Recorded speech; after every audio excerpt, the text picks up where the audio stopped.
Today, I'm going to take you guys on a step-by-step journey of how zombie portrait is actually made. I'm going to take Brandon, the person who's making this video right now, and I'm going to turn him into a zombie, going to make him an actual zombie portrait. So we'll go down to my studio and we'll get at it. So this is the studio where all the work gets done. I've got the printout of the person's photograph that I'm going to turn into a zombie. And the next step is to actually zombify the photograph with a nice big thick Sharpie. Everything's hand done.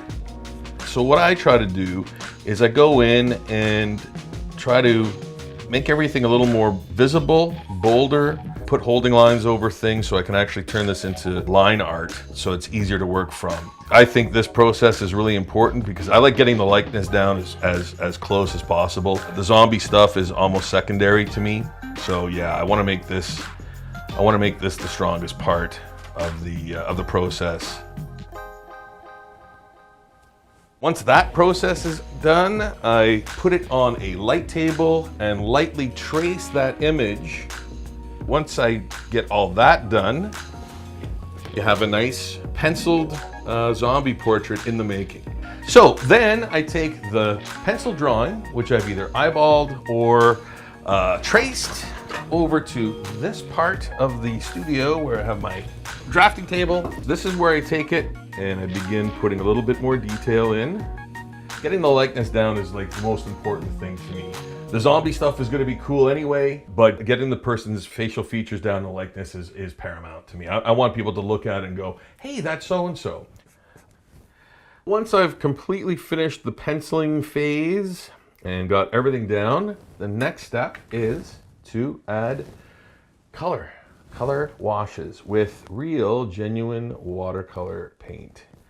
The first color I lay down is the background, which is always deep yellow, because all the zombie portraits I do, unless requested, have the same background. And why I do that is because A, it works with any zombie drawing foreground, and if put back to back or connected side to side, they create the largest zombie portrait in the world. So that's another little sort of hidden thing that I do with all the zombie portraits. Yeah, that should be good. Now that the color washes are done, it is in actually the worst. It looks like a 2-year-old did this. This is the worst part, looks-wise, of the process. It's all the color washes that are on there. So my job now is to make this look awesome, make it look like a real cool zombie illustration.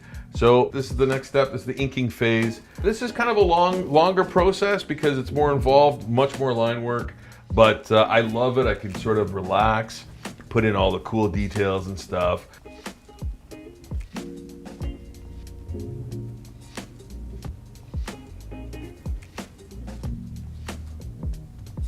I'm gonna start adding in a few of the lowlights on some of the boils and things like that. It really makes everything look three-dimensional. Okay, so I'm down to the last 2 quick steps. This is where we're at now, and wow, we've come a long way.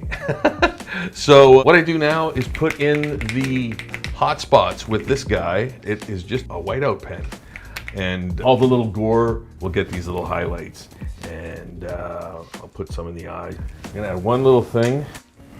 Don't overdo it. I think we're good.